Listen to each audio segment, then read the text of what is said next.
brothers in the Dharma. So I dedicate this talk to my teacher, Urgyen Sangharakshita. So 19 years ago, at the age of 23, I was at a turning point in my life. I'd been meditating a couple of years. I'd learned with Bhante, who many of you will know, in my college. But I had been resisting a move to Buddhism for various reasons. The main one was that I had grown up in a very traditional Catholic, I had a very traditional Catholic upbringing, growing up on a farm in the west of Ireland, and I had dumped that religion a few years previously and was very wary of getting into another religion. And I was also a scientist by training at that point, so I had done an undergraduate degree in theoretical physics. I was doing a PhD in high-performance computing. So in the circles that I moved in at the time, religion was very much seen as being vague, woolly, exploitative, dehumanizing, or just plain daft, you know. One of our favorite things was to get together and scorn religion. But as I meditated away, I was really enjoying meditation, and I couldn't deny my attraction to the techniques, and I couldn't deny my increasing interest in the source of these practices, which was Buddhism. And so I began to read a bit more about Buddhism. And the first book I read was a bit disappointing. I think it was Stephen Hagen's book, Introduction to Buddhism. And the only thing that stays with me now is that there was this image that you had to look at in a certain kind of way, and a secret image would become clear to you. And it never worked. And even after I discovered that it was a cow, I still couldn't see the cow, alas. So no cow. But perhaps that was for the best, because the next book I turned to was Bhante's Who is the Buddha? And I can easily say without any exaggeration that reading this book, even just reading the very first chapter of the book, The Evolution of a Buddha, was life-changing. I followed Bhante riveted as he explained that to know who the Buddha is, quote, we need to take in not only as comprehensive a view as we can of the Buddhist scheme of things, but we should try also to see Buddhism itself in the most far-reaching perspective. So that's from the lecture, The Evolution of a Buddha. And in that lecture, he proceeds to give the most far-reaching perspective possible, in my view, of what Buddhism is. And it truly is far-reaching, and it truly is Bhante at his very best. He describes the whole arc of human existence, the whole development of religion, the central teachings of Buddhism. He describes in particular the evolution of man, of human thought, of religion and science and their subsequent split, the principle of evolution itself in the universe, both at the lower level and at the higher evolution of man, as he coins the term. And this is quite a change from Stephen Hagen's Trying to See a Cow book.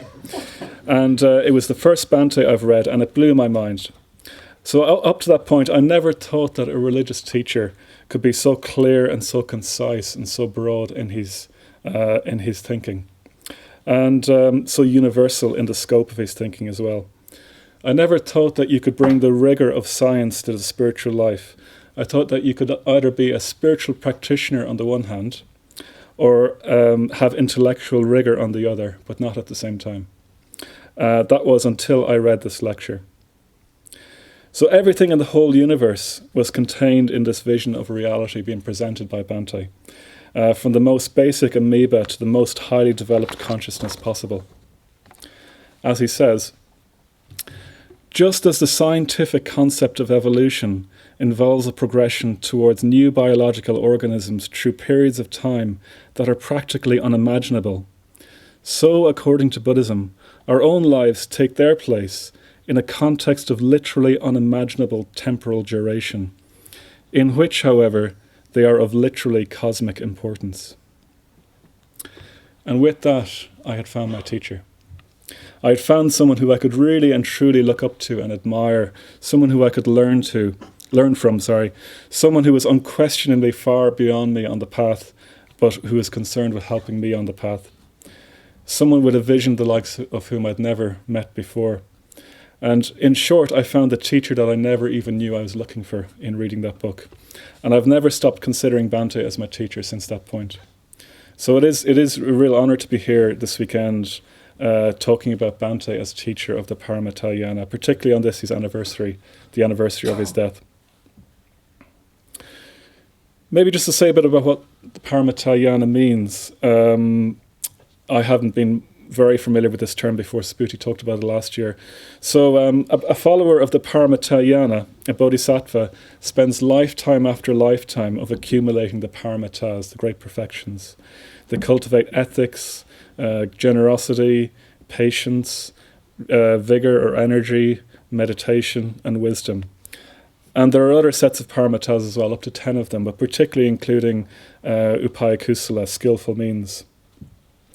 So a follower of the Paramitayana sets out on the path to accumulate all the necessary qualities to become a Buddha. They accumulate merit, they perfect their minds to such a degree that the merit that they have built up begins to pattern a new type of existence. To quote Subhuti, they create a greater adequacy of form to content. A greater adequacy of form to content. So every rebirth, the bodhisattva creates a mind, body, and speech that is more and more adequate to the task of following and manifesting the Paramitayana. So gradually they accumulate so much merit that they are radiant. They have a deeply positive and striking and beneficial effect on all around them, even choosing the best possible rebirth to benefit beings. So that's just a brief overview of the Paramitayana, of which Bhante is a teacher.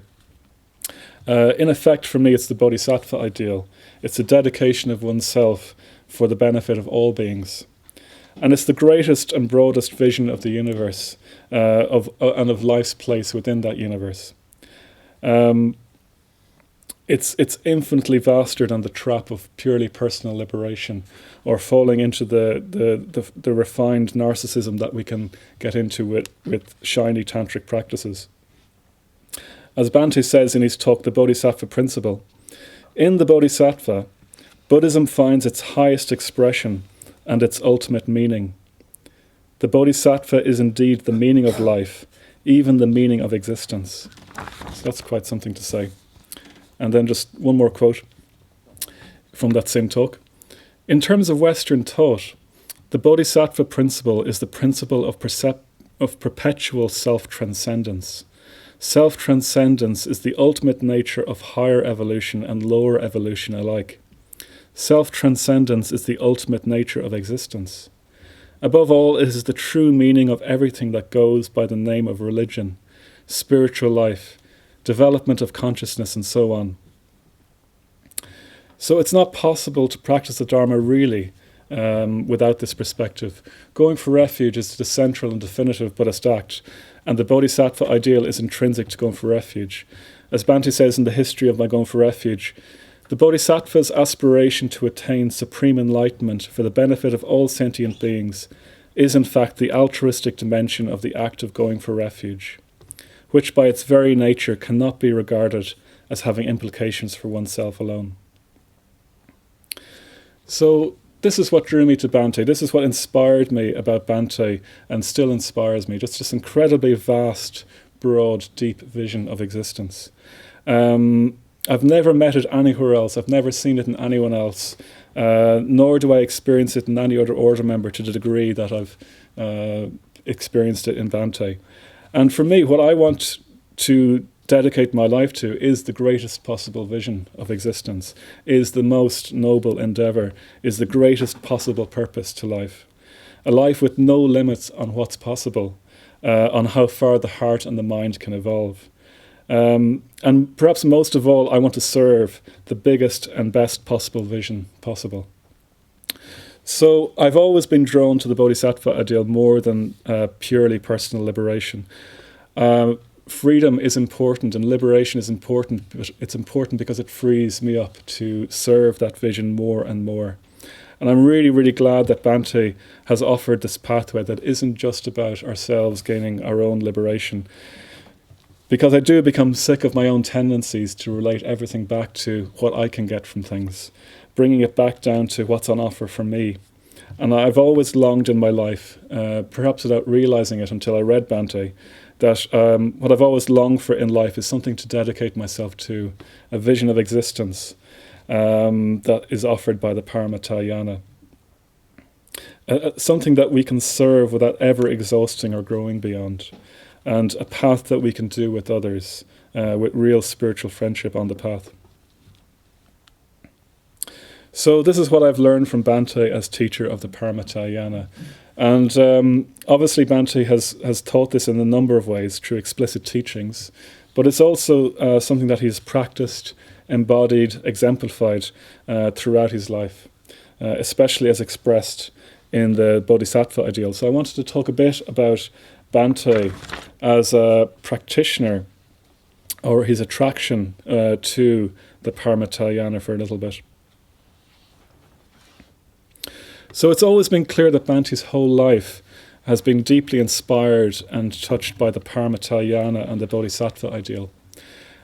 His first contact with Buddhism, really, where he realized he was a Buddhist and always had been, was reading the Diamond Sutra. That was the trigger for him to realize he had been a Buddhist. And one of his first publications, if not his first publication to the London Buddhist Society's Middle Way, was entitled The Bodhisattva Ideal, which he wrote at the age of 18. And even as a Theravadan monk, you can see how much he promoted the Bodhisattva ideal, especially in just how much he effusively adorned it in A Survey of Buddhism and other writings from that time. In fact, in Precious Teachers, he writes that, quote, he had been attracted to the Bodhisattva ideal for almost as long as I had been a Buddhist. And Mahayana texts thrilled and inspired him, and especially the sheer unrivaled sublimity of the Bodhisattva ideal, which one followed for innumerable lifetimes.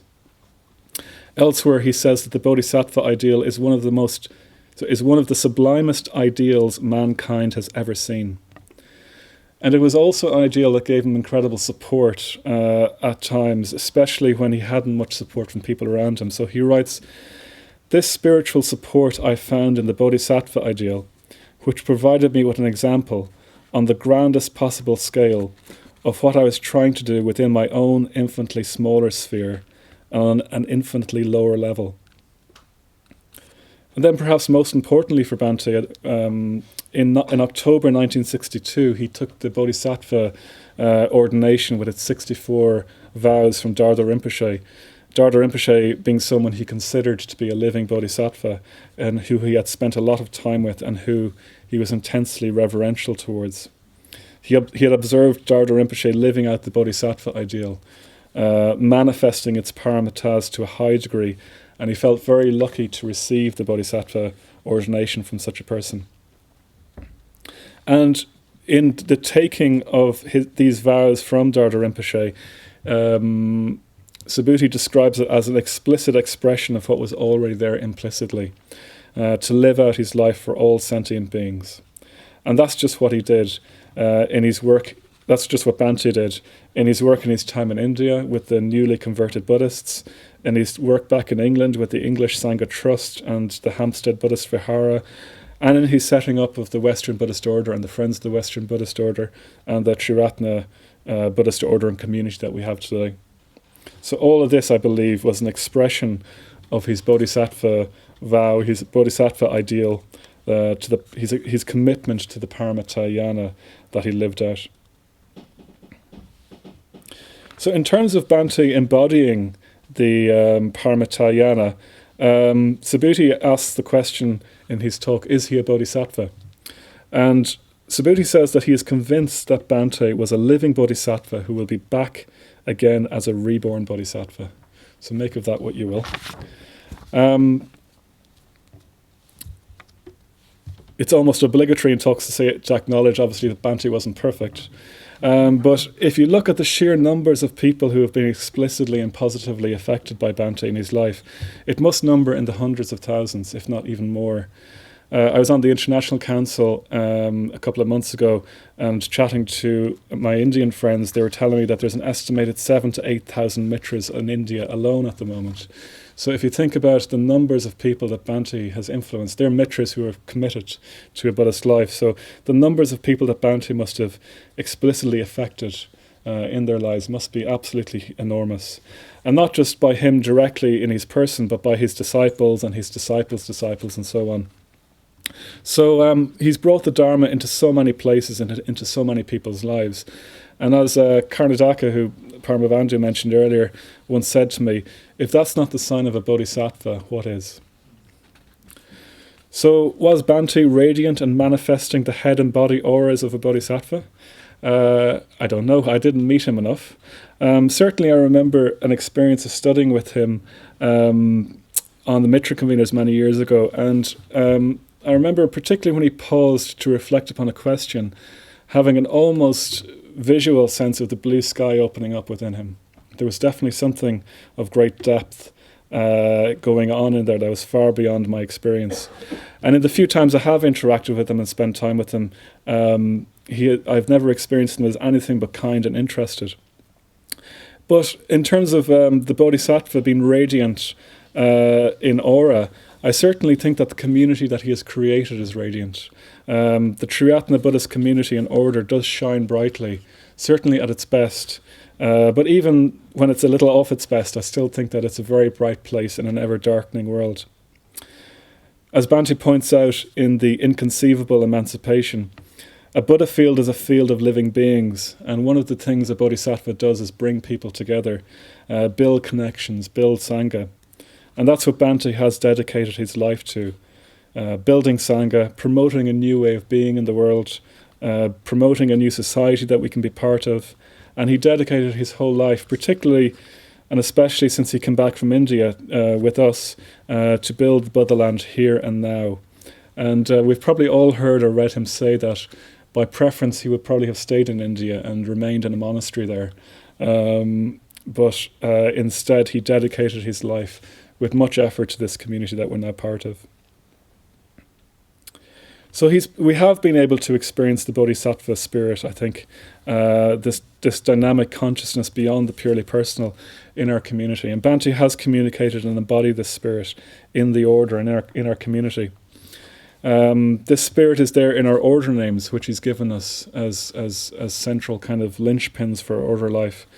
It's there in the myth of the order as the 1,000-armed, 11-headed Avalokiteshvara, a myth which he used to explain to us the deeper meaning of the order and its place in the world. It's there when Bhante gave the Bodhisattva lectures back in 1969, when he was talking about the new society in the 70s, and all the way through to his final writings like Green Tara and the Fourth Lakshana, or the Bodhisattvas are also necessary, and so on. So it's permeated the whole life of our community. So Triratna is far from perfect, but I do believe it has the mark of the Bodhisattva's hand and the marks of being infused with the Bodhisattva spirit. The Chintamani of Avalokiteshvara does shine from it, especially where committed order members come together in service of something more than themselves. And certainly much of the time, if not most of the time, I found it a deeply inspiring place to practice and live out my Dharma life within. And I feel that is all an expression of Bhante's Bodhisattva spirit and his vows and the Paramitayana.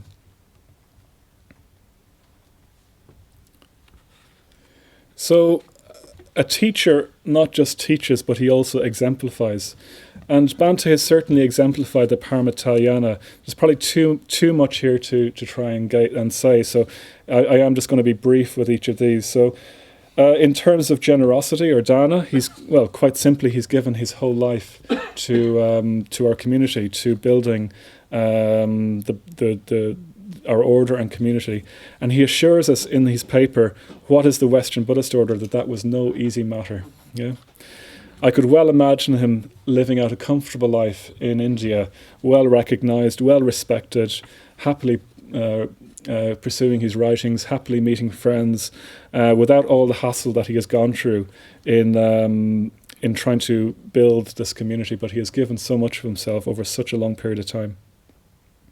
In terms of ethics, obviously questions abound about Bhante's ethics in the area of sexual relationships, but for me he's still an exemplar of an ethical life.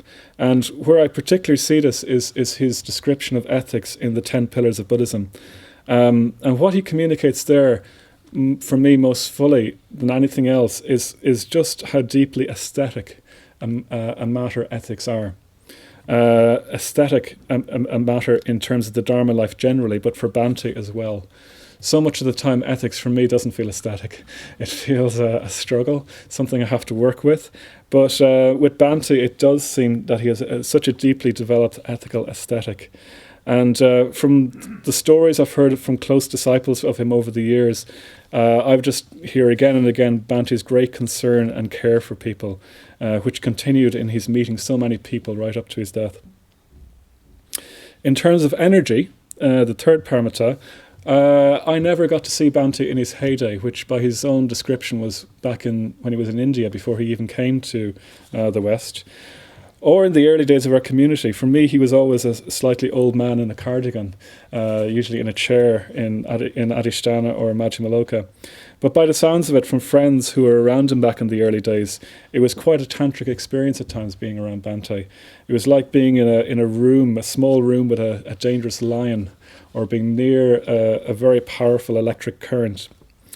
Perhaps we'll see it again in our community if Subhuti is right and he is reborn. In terms of patience or kshanti, Bhante once said that to work in a Buddhist center is to need to have the patience of a saint. Yeah. And after having worked in the Buddhist center, in the Dublin Buddhist Center for many years, no offence to Nyandara Pavra here, but I have to agree that it does take the patience of a saint. And that's probably true of all centres, not just in Dublin. But, the effort that it takes to get people to engage with the Dharma deeply, the effort that it takes to get them to really change or to help them, support them change their lives, the investment of energy in building community, and the inevitable heartache that comes when people withdraw or fall out, or when things get messy, it does require huge kshanti and the patience of a saint. And Bhante has not just been running one Buddhist centre, but he's been at the centre of our whole community for many, many years now, and been in some incredibly difficult situations with people. And he's received a huge amount of criticism, some of it justified, but much of it not as well. And so the amount of kshanti that one needs to keep consistently working like that, giving like that, is truly remarkable. In terms of meditation, I won't say much here either, because I don't really know what Bhante's meditation practice is like. He didn't really talk about it very much. We do get hints, however. So in the Bodhisattva Ideal series, on Perfect Samadhi, and in the seminar extracts on that, he does go into his own meditation practice, or at least he does map out the whole of the meditation path, and it feels like it's from deeply personal experience. And reading his memoirs again and again, you do get a sense of archetypal Buddhist figures just appearing to him in meditation, unprompted, and giving him teachings, or that remarkable that remarkable time he was on retreat in the Nature Cure clinic, where he starts to ask something deeper questions and getting responses back. And I love reading about those experiences, but the frustrating thing about them is that he just describes them and then goes on to talk about the next cup of tea he had with the expat who dropped in to visit him that day. So it's very hard to get a sense of Bhante's meditation, but I'm sure it's beyond anything I've certainly ever experienced. And then in terms of the sixth paramita, in terms of wisdom, we're really just to highlight again the transcending vision of Buddhism, the scope and depth of his understanding of the Dharma, his depth of feeling for the teachings. These all point to something in him of the perfection of wisdom. And then in terms of skillful means, the other paramita, in his lecture from the Drama of Cosmic Enlightenment series called The Universal Perspective of a Mahayana Sutra, he discusses how traditionally a bodhisattva goes out to people and speaks the language of the people he is addressing. So Bhante must have gone out to so many people over his life, in India, in his time back in the UK, and in his travels all over the world. Reading his memoirs, reading his travel letters, hearing from people around him, it's quite astounding just how many people he must have met over the years. And even at the very end of his life, he was still meeting several people a day in the annex over there. So I'm sure most of us here have met him at some point in one of those meetings, so I don't need to say much more about that. But what I find particularly interesting is about the Bodhisattva speaking the language of the people that he is addressing. This one is very interesting, very typically Bhante. He's described himself on numerous occasions as a translator, first and foremost. And he's also drawn inspiration from the figure of St. Jerome, who was the great translator of the Bible into Latin and the commentator on the Gospels.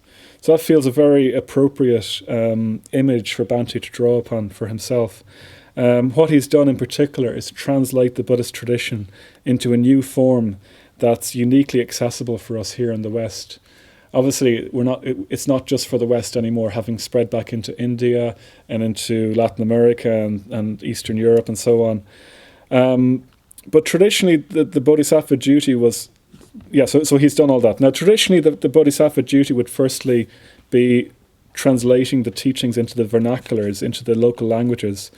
And according to Bhante, the first people bringing Buddhism to Tibet even created a whole literary language so that they could translate the texts and the Tibetan people could read them for themselves. And again, this feels like a really good description of what Bhante has done for us.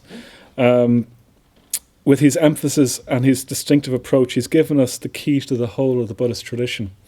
Even just to pick one that I found really useful in the early days was, and still do, is his emphasis on the centrality of going for refuge as a way of understanding the whole of the Buddhist tradition. So that alone makes me feel that whenever I meet other Buddhists, whenever I look at the whole of the Buddhist tradition, that one, I won't say simple, but that one core teaching gives me the means of understanding the whole tradition. And he goes on in that lecture to talk about how the Bodhisattva also speaks the language of concepts and images native to the new culture to which Buddhism is spreading. And again, I think Bhante is an exemplar of this approach. So again, one of the first books I read was What is the Dharma? And in that, I think it's in that book, you have the image of stream entry as the rocket ship falling towards the moon of enlightenment. Stream entry is the point at which you are no longer falling back to the earth of samsara, but falling towards the moon of enlightenment. And coming from a theoretical physics background, this really spoke to me, and immediately it was clear what he was saying. And it just came across in language that was contemporary, relevant, and engaging. And in a way, the whole of Triratna, I think, is a result of this great translation work that he has done throughout his life. It's completely traditional in one way, but radically suited to the Western world, the modern world in another. And this was another thing that I was really grateful for in seeing Bhante become my teacher, that I didn't have to stop being a Westerner to be a Buddhist. I could live out the fullness of my Western inheritance of culture, science, art, and still be a committed Buddhist, live a committed Buddhist life, without having to be a monk or so on, or follow the traditional means of doing so. So I think Bhante was an incredibly skillful wielder of liberative technique, of skillful means. Obviously there's much more that one could bring out here as well, such as the Samgra Vastis and so on. Another area I want to draw out as Bhante embodying the Paramitayana for us is the area of devotion. So Bhante had the highest veneration for the Dharma. Even though I only met him a handful of times, what shines out in my meetings with him and in the writings I've read of him, particularly his poetry and his memoirs, is a deep and perhaps inexpressible devotion to the Dharma.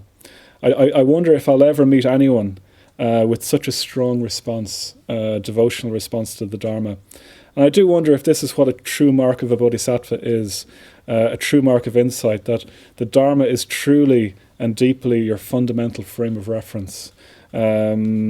Everything you take in, everything you do is analysed within the deepest possible Dharmic framework and the devotion you feel to that truth, rather than any other things that are going on, left or right politics, views, fads, worldly allegiances, and so on. So Bhante's devotion to the Dharma for me just shines out in this. And he says in the lecture, The Awakening of the Bodhi Heart, no one makes more offerings than bodhisattvas. They are always doing pujas, praising Buddhas and so on. Some bodhisattvas, we are told, have a vow that they will worship all the Buddhas in the universe. And I think there is an echo of this in Bhante's reverence for the tradition. and his depth of feeling for the Dharma. And connected with this as well is one of the teachings that I've been finding very inspiring lately and studying more is the Greater Mandala, where the life of the Bodhisattva is primarily seen in aesthetic terms, deeply appreciative for all that we have. And when I think of the gap between myself and Bhante, I think this is where I feel it most keenly in terms of what it would be like to live with such a deep aesthetic sense of life and of the Dharma. I was particularly struck by this earlier in the year. I was reading his travel letters, which I'd never read before. And there's an almost overwhelming amount of detail of Bhante's trips and what museums he goes to and what he does and this and then what he does that. But within it all, there's an amazing picture of Bhante as someone who just lives in a different kind of, a different way of being to what I normally experience.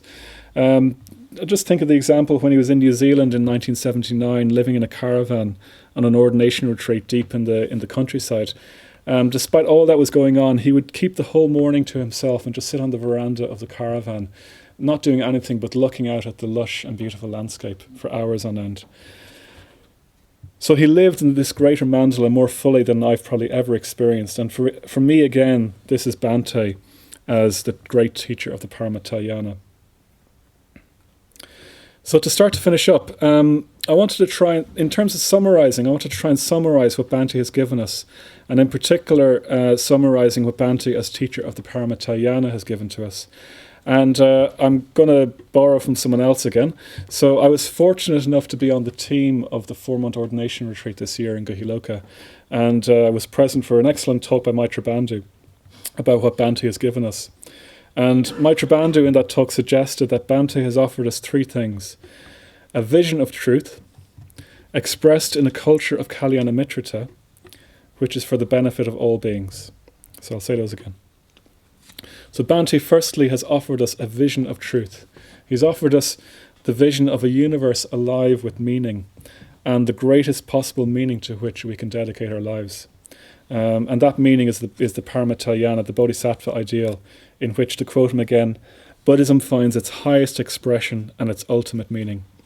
The Bodhisattva is indeed the meaning of life, even the meaning of existence. So this is the vision of truth that he's asking us to live by, and we need to cherish this vision. To quote the great Bodhisattva Dharda Rinpoche, we need to cherish the doctrine in this regard. So that's the vision. The vision is expressed then in a culture of Kalyana Mitrata. So we don't just do it on our own, we do it with others. And Bhante has spent his life creating contexts which have a culture of Kalyana Mitrata. On our own we are very little, but it's only through our united efforts that this vision of truth can be magnified outwards. It's only with others that we can build the Buddha land. So we need to live united, as the great Bodhisattva Dharda Rinpoche has told us. So this vision then, and this expression, is for the benefit of all beings. So the vision and the expression are for nothing if it's not of benefit for all. There's no personal liberation separate from everyone else. We need to realise the bitendental value of being, this sameness of self and other, within which all of our efforts are dedicated to the benefit of the suffering world. So this is what Bhante is offering us, a vision of truth, expressed in the culture of Kalyana Mitrata, which is for the benefit of all beings.